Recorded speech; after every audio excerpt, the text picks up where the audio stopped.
মোবারক। ভালো আছো তুমি? আলহামদুলিল্লাহ ভালো আছি। ঈদ মোবারক।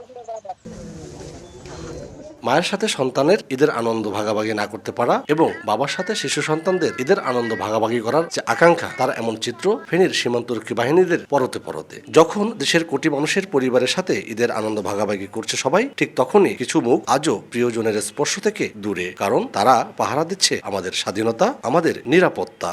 আব্বু, তোমার আমি খুব মিস করি। কোরবানির ঈদ মা যাওয়া হবে না, ঈদুল ফিতর তো তোমার সাথে করছি। পবিত্র ঈদুল আজহা ত্যাগের মহিমায় উদ্ভাসিত এই দিনে দেশের সীমান্তে বিজয়ের প্রহরী হিসেবে বাংলাদেশ বর্ডার গার্ড বিজিবি সদস্যরা দাঁড়িয়ে আছেন নিরন্তর দায়িত্বে। কখনো পাহাড়ে, কখনো বনের গহীনে, আবার কখনো নদীঘেরা সীমান্তে, আবার কখনো ছুটে চলছে নৌপথে। কারণ তারা জানেন তাদের পাহারা না থাকলে সীমান্ত নিরাপদ নয়। তারা জেগে থাকে বলে সীমান্ত নিরাপদে ঘুমায় দেশবাসী।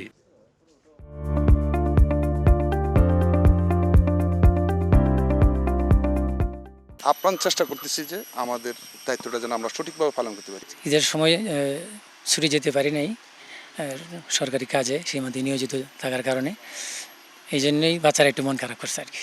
ঈদের সময় আমাদের আনন্দের সময়, কিন্তু সেটাকে ত্যাগ করে আমরা ঈদের সময় আমাদের দায়িত্ব আরও বেশি বেড়ে যায়। রাত দিন পরিশ্রম করে যেই ডিউটি করতেছে বা আমাদের যে নিরাপত্তা দিতেছে, এতে করে বিজিবি আমাদেরকে যে নিরাপত্তা দিতেছে আমরা সন্তুষ্ট, এদেরকে আমরা ধন্যবাদ জানাই। নিরাপত্তার কারণে আমাদের সীমান্তবাসী যারা আছে তারা নির্বিঘ্নে ঘুমাইতে পারতেছি। ফেনী ব্যাটালিয়ন 4 বিজিবির অধিনায়ক জানান, তাদের এমন ঈদ আনন্দ সহ অনেক আনন্দই বিসর্জন দিতে হয় দেশবাসীকে নিরাপদ রাখার জন্য। প্রতিবন্ধকতা সম্পন্ন আমাদের এই পথ, কোথাও আপনি দেখেছেন পাহাড়, কোথাও নালা, আবার কোথাও এরকম নদী পথে সীমান্তের নিরাপত্তাটা নিশ্চিত করে আসছে এবং এটা খুব ভালোভাবেই এরা কাজ করে আসছে এবং অসাধারণ কাজ করছে তারা। আমাদের এই সীমিত জনবল নিয়ে আমরা খুব কার্যকরীভাবে কাজটা করছি।